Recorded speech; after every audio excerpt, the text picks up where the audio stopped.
नमस्कार दोस्तों, स्वागत है आपका हमारे चैनल गुनाहिया साजिश में। क्या आप सोच सकते हैं कि एक निर्दोष व्यक्ति को 20 साल तक जेल में रहना पड़े। यह कहानी है विष्णु तिवारी की, जिनकी जिंदगी ने ऐसा मोड़ लिया जिसे सुनकर आपके रोंगटे खड़े हो जाएंगे। उत्तर प्रदेश के ललितपुर जिले में रहने वाले विष्णु तिवारी पर 2001 में रेप और SC/ST एक्ट के तहत झूठे आरोप लगाए गए। 20 साल तक उन्होंने जेल के सलाखों के पीछे अपनी जिंदगी गुजारी, उस जुल्म की सजा काटते हुए जो उन्होंने किया ही नहीं था। लेकिन आखिरकार 2021 में इलाहाबाद हाई कोर्ट ने उन्हें बाइज्जत बरी कर दिया।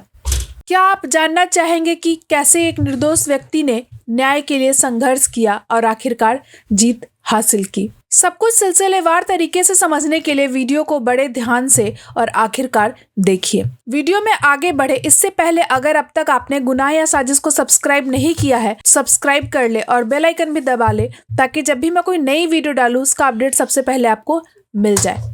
चलिए अब इस कहानी को शुरू करते हैं। इस सच्ची कहानी के मुख्य किरदार विष्णु तिवारी का जन्म 1977 के आसपास उत्तर प्रदेश के ललितपुर जिले के मेहरोनी कोतवाली के अंतर्गत आने वाले सिलवान गांव में हुआ था। विष्णु तिवारी के पिता का नाम रामेश्वर प्रसाद तिवारी था। यह परिवार बहुत अमीर तो नहीं था, मगर काफी मेहनती था और अपनी मेहनत के बल पर ठीक ठाक जिंदगी जी रहा था। परिवार में विष्णु तिवारी के माता पिता के अलावा उसके 3 छोटे छोटे भाई थे। विष्णु तिवारी का पढ़ाई लिखाई में बहुत ज्यादा मन नहीं लगता है और वह बहुत कम उम्र में ही पढ़ाई लिखाई छोड़कर परिवार तथा खेती बाड़ी के कामों में हाथ बटाने लगता है। विष्णु तिवारी के पास कुछ अपनी जमीन थी जिस पर वह खेती किया करते थे। साथ ही कुछ जमीन परिवार वालों ने ठेके पे ले रखी थी, जिसमें पिता और तीनों भाई मिलकर खेती किया करते थे। इसके अलावा इन लोगों के पास 10 भैंसें थी, जिसका दूध निकालकर ये लोग बेचा करते थे। इसके अलावा विष्णु तिवारी बनारसी साड़ी का भी कुशल कारीगर था। खेती बाड़ी से समय मिलने पर यह साड़ी बुनाई का काम भी करता था। कुल मिलाकर यह पूरा परिवार अपनी मेहनत से ठीक ठाक जिंदगी गुजर बसर कर रहा था। परिवार में सब कुछ ठीक ही चल रहा था, लेकिन यह सब कुछ ठीक बस तभी तक रहता है जब तक इस परिवार का एक बेटा बलात्कार के आरोप में गिरफ्तार नहीं हो जाता। बलात्कार के आरोप में बेटे की गिरफ्तारी के बाद आगे जो कुछ भी होता है उससे पूरे परिवार की जिंदगी बदल जाती है, या अगर दूसरे शब्दों में कहे तो पूरी तरह तबाह बर्बाद हो जाती है। साल 2000 के सितंबर महीने में इस गांव की रहने वाली एक महिला पास के हरौनी पुलिस स्टेशन में जाकर शिकायत करती है कि विष्णु तिवारी नाम के व्यक्ति ने उसके साथ बहुत ज्यादा मारपीट की है, साथ ही साथ उसने जाति सूचक गालियां भी दी है।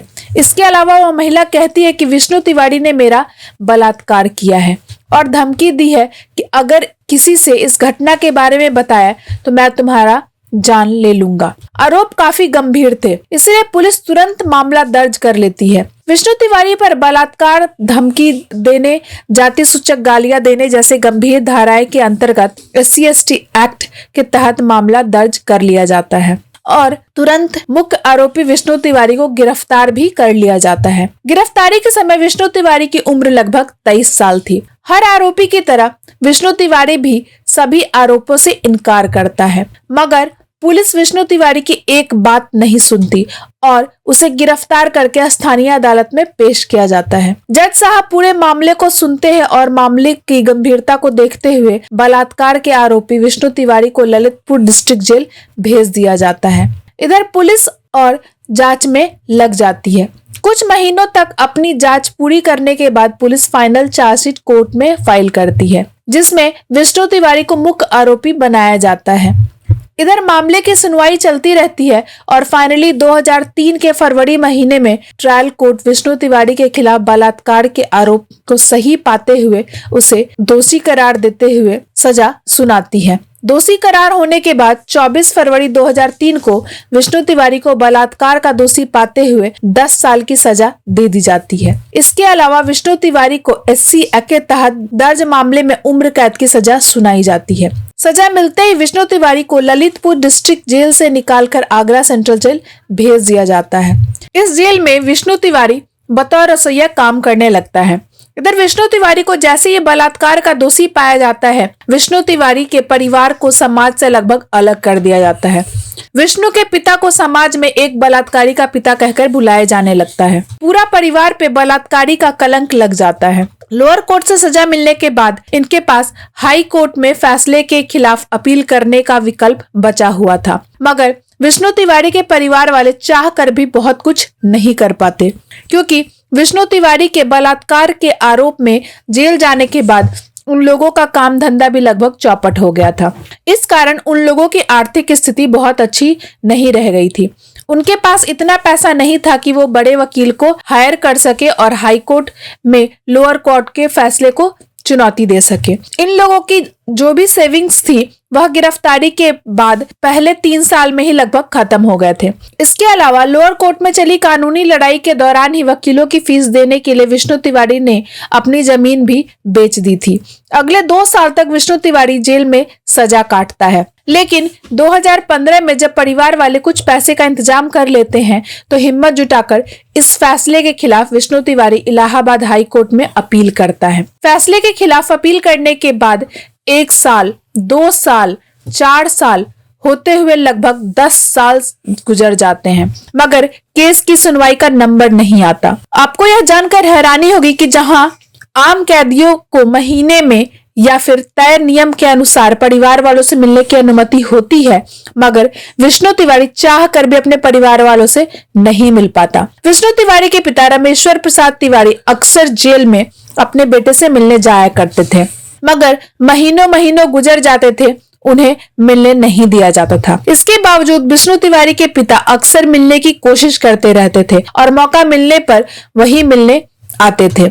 अब साल आ चुका था 2014। विष्णु तिवारी को जेल में सजा काटते हुए लगभग 14 साल हो गए थे। परिवार वालों को उम्मीद थी कि शायद अब वह बाहर आ जाएगा, मगर ना तो विष्णु तिवारी को पेरोल मिलती है, ना ही बेल दी जाती है। विष्णु तिवारी के लगातार जेल में रहने से पिता रामेश्वर प्रसाद तिवारी पे काफी बुरा असर पड़ता है और वह कई बीमारियों से घिर जाते हैं। इसी बीच उन्हें एक दिन लकवा मार देता है।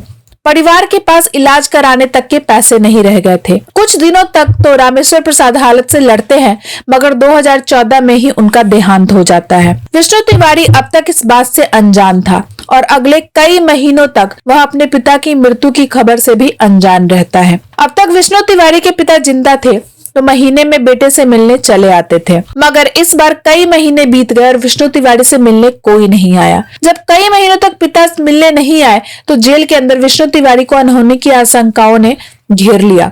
इस तरह इंतजार में 6 महीने बीत जाते हैं। तभी एक दिन विष्णु तिवारी को जेल में एक पत्र मिलता है। यह पत्र गांव के किसी परिचित ने उसे भेजा था। दरअसल यह बताने के लिए भेजा गया था कि 6 महीने पहले उसके पिता की मृत्यु हो गई है। पिता की मृत्यु की खबर मिलने के बाद विष्णु पेरोल की मांग करता है, लेकिन उसकी यह मांग ठुकरा दी जाती है और वह जेल में ही कैद रहता है। साल गुजरते हैं और बदलते रहते हैं, मगर विष्णु को जेल से रिहाई नहीं मिलती। बाहरी दुनिया में सब कुछ बहुत तेजी के साथ बदल रहा था, लेकिन विष्णु तिवारी को उन सभी बदलावों से के बारे में कुछ खबर नहीं था, क्योंकि जेल में किसी को उससे मिलने नहीं दिया जाता था। काफी कोशिशों के बावजूद 2018 में परिवार के एक सदस्य को विष्णु तिवारी से मिलने की इजाजत मिल जाती है। बहुत टाइम बाद कोई विष्णु तिवारी से मिलने आया था। यह उसका छोटा भाई महादेव था। कोई मिलने आया यह जानकर विष्णु तिवारी काफी खुश हुआ, मगर भाई से मिलने के बाद उस पर दुखों का पहाड़ टूट जाता है। भाई बताता है कि 2014 में पिताजी की मृत्यु हो गई। लगभग 1 साल बाद ही माँ का देहांत हो गया। इसके अलावा माँ की मृत्यु के बाद अटैक से 2 भाई की मौत हो गई। इतना कुछ सुनने के बाद विष्णु तड़प कर रह जाता है, मगर वह कुछ नहीं कर पाता। वह बस खुद को कोसता रहता है। आखिर उसने ऐसा क्या गुनाह किया है कि ना तो माता पिता को कंधा दे सका, ना ही भाइयों की अर्थी को सहारा। अब तक विष्णु को जेल में रहते हुए 19 साल से भी अधिक वक्त गुजर चुका था। विष्णु ने 2005 में ही निचली अदालत के फैसले के खिलाफ इलाहाबाद हाई कोर्ट में अपील की थी। अब साल 2019 आ चुका था, मगर अब तक विष्णु की वह अपील फाइल हाई कोर्ट के किसी कबाड़ में धूल फाक रही थी। बीतते समय के साथ विष्णु अपनी रिहाई की उम्मीद को अब छोड़ चुका था, लेकिन 2020 में कुछ ऐसा होता है जो किसी चमत्कार से कम नहीं था। जेल प्रशासन के एक अधिकारी की नजर विष्णु पे पड़ती है। वह विष्णु के व्यवहार से काफी प्रभावित होते हैं और उसके बारे में जानकारियां इकट्ठा करते हैं। तो पता चलता है कि विष्णु तिवारी पिछले 20 साल से बलात्कार की सजा काट रहा है। उसे उम्र कैद की सजा मिली हुई है। अब तक ना तो उसे बेल मिली है, ना ही एक बार भी पेरोल पे बाहर जाने दिया गया है। अब वह अधिकारी विष्णु तिवारी के फाइल को मंगवाते हैं तो पता चलता है कि विष्णु तिवारी ने 2005 में निचली अदालत के फैसले के खिलाफ अपील की थी, मगर अब तक एक भी सुनवाई नहीं हुई है। अधिकारी को यह पता चलता है कि आर्थिक स्थिति बहुत ही दयनीय होने की वजह से वह दोबारा अपील भी नहीं कर पाया। उसके पास वकील की फीस देने के लिए भी पैसे नहीं बचे थे। इसके अलावा जेल अधिकारी जब इस केस से जुड़े पुरानी फाइल्स निकालते हैं तो पाते हैं उनमें कई सारी खामियां हैं। इसके बाद Agra central jail authority state legal service authority से संपर्क करता है और उसे विष्णु तिवारी के केस के बारे में विस्तार से बताता है। पूरे मामले को जानने के बाद अब इस मामले में स्टेट लीगल सर्विस अथॉरिटी दखल देती है और कबाड़ खाने से विष्णु तिवारी की पुरानी फाइल्स निकाली जाती है और फाइनली 2020 में निचली अदालत के खिलाफ दायर अपील की पहली सुनवाई इलाहाबाद हाई कोर्ट में होती है। इस सुनवाई के बाद कई दिनों तक यह मामला इलाहाबाद हाई कोर्ट में चलता है। पूरी सुनवाई के दौरान कई सारी खामियां नजर आती है। सबसे पहले तो कोर्ट ने यह नोटिस करता है कि 2000 में जिस तारीख को महिला ने थाने में जाकर शिकायत की थी, एफआईआर उस डेट पे दर्ज ही नहीं हुई थी, बल्कि 3 दिन बाद एफआईआर दर्ज किया गया था। शुरू से यह कहा जाता है कि शिकायत महिला ने खुद दर्ज करवाई है, मगर हाई कोर्ट में चली सुनवाई के दौरान यह पता चलता है कि एफआईआर महिला ने नहीं बल्कि उसके पिता और ससुर ने दर्ज करवाई थी। हाई कोर्ट भी नोटिस करता है कि निचली अदालत में पुलिस द्वारा न तो एक सबूत पेश किया गया है, न ही कोई गवाह, बल्कि केवल पुलिस की चार्जशीट और एफआईआर के आधार पे मानते हुए निचली अदालत ने विष्णु तिवारी को एफआईआर में दर्ज की गई सभी धाराओं के तहत दोषी मानते हुए सश्रम आजीवन कारावास की सजा सुना दी थी। महिला ने आरोप लगाया था कि उसके साथ विष्णु तिवारी ने मारपीट की है और उसका बलात्कार किया है, जबकि उस समय के मेडिकल रिपोर्ट की जांच करने में पाया गया था कि मेडिकल रिपोर्ट में भी साफ साफ लिखा गया था कि जांच से बलात्कार की पुष्टि नहीं होती। ना तो महिला के प्राइवेट पार्ट पे किसी तरह की चोट के निशान है, ना ही महिला के शरीर पे किसी तरह के चोट के निशान थे। इन सब के बावजूद निचली अदालत ने सभी फैक्ट्स और तथ्यों को नजरअंदाज करते हुए महज पुलिस की एफआईआर और चार्जशीट के आधार बनाते हुए विष्णु तिवारी को बलात्कार के जुल्म की 10 साल की सजा और SC/ST एक्ट के तहत दर्ज मामले में आजीवन कारावास की सजा सुना दी। इन सभी तथ्यों को देखने के बाद तथा अपनी ओर से कुछ जांच करवाने के बाद इलाहाबाद हाई कोर्ट में मामले की सुनवाई कर रहे जस्टिस गौतम चौधरी पाते हैं कि विष्णु तिवारी पर लगाए गए आरोप पूरी तरह बेबुनियाद और फर्जी हैं। विष्णु तिवारी को जुल्म की सजा मिली जो उन्होंने किया ही नहीं था।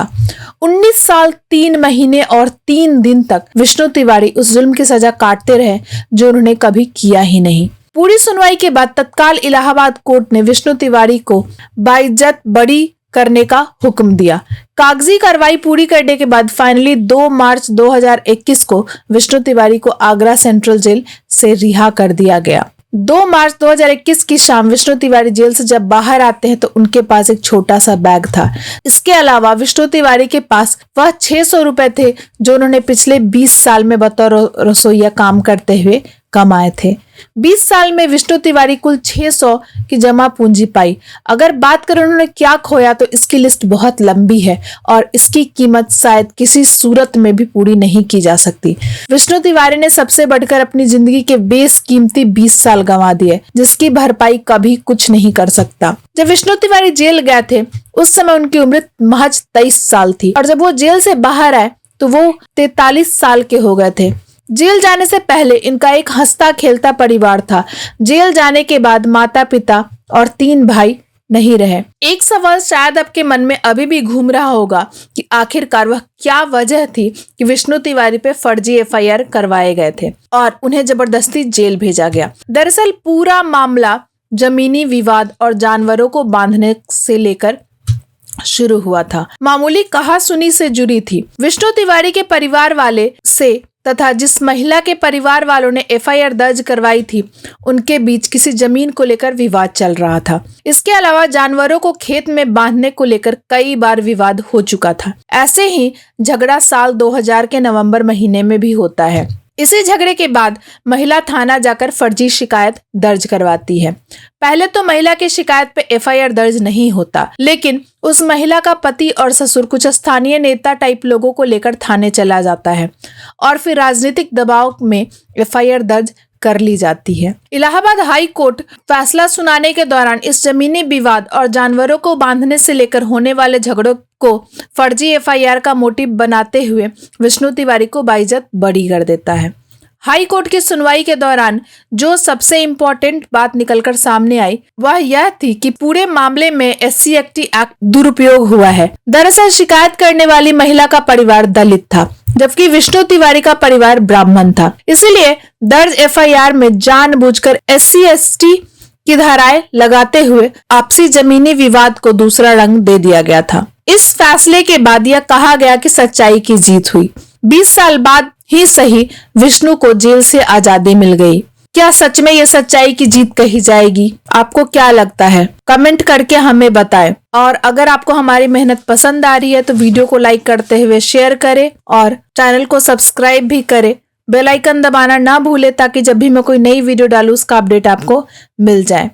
धन्यवाद।